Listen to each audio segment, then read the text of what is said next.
আজকে আমি বানাবো কাঁচকলার কোপ্তা কারি।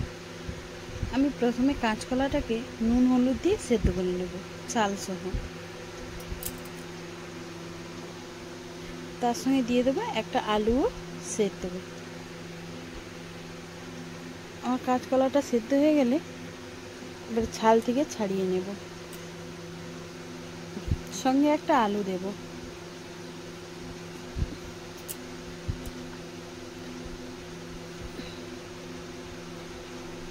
এইবার আমি একে একে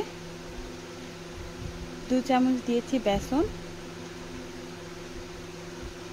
নুন, হলুদ, লঙ্কা গুঁড়ো দিয়ে আমি ভালো করে, আর দেব একটু ধনে গুঁড়ো।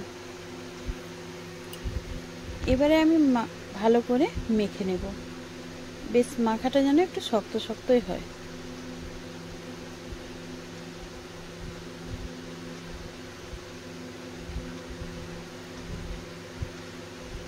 ভালো করে আমার মাখানো হয়ে গেছে। এবারে আমি হাতে একটু সাদা তেল মেখে নিয়েছি, যাতে কোপ্তাটা আমি বলের আকারে করব, যাতে সুন্দরভাবে বলের আকারে হয়ে যায়। আমার সব কোপ্তাগুলোই তৈরি হয়ে গেছে। এই কোপ্তাগুলোকে এবারে আমি ভালো করে ভেজে নেব।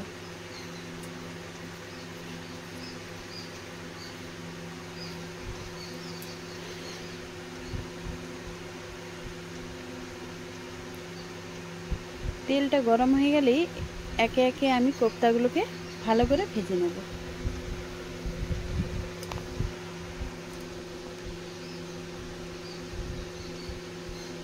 দেখুন কত সুন্দর করে ভাজা হয়ে গেছে।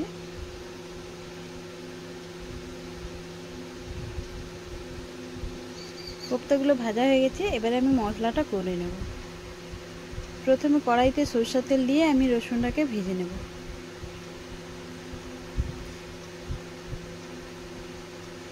বেশ রসুনটা লাল লাল হয়ে গেলে দিয়ে দেব পেঁয়াজ কুচি।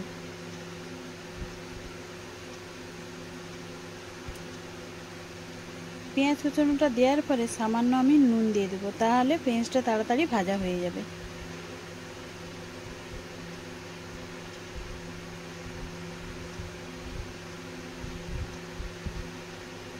পেঁয়াজটা ভাজা হয়ে গেছে।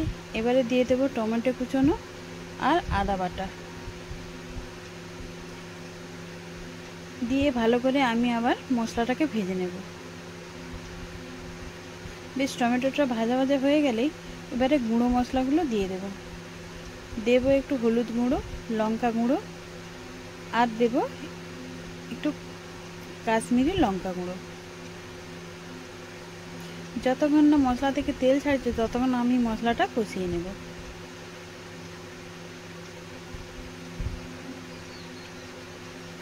মশলা থেকে তেল ছেড়ে দিয়েছে। আমি অল্প পরিমাণে জল দেব, যেহেতু এটা বসা বসা হবে তাই আমি বেশি জল দেব না। অল্প পরিমাণে জল দিয়ে ফুটতে দেব। ফুটে উঠেছে, এরপর দিয়ে দেব আমি গরম মশলা গুঁড়ো আর স্বাদ মতো নুন মিষ্টি।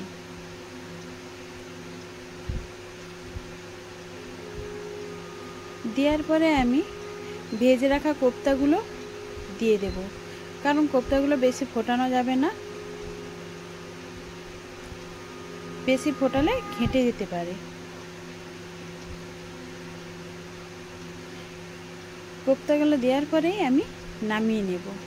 এবারে আপনারা গরম ভাতে পরিবেশন করুন। কেউ বুঝতেই পারবে না যে এটা কাঁচকলার কোপ্তা কারি হয়েছে। সবাই একবারে চেটে পুটে খেয়ে নেবে। দেখুন কত সুন্দর হয়েছে, আর খেতেও অপূর্ব লাগবে।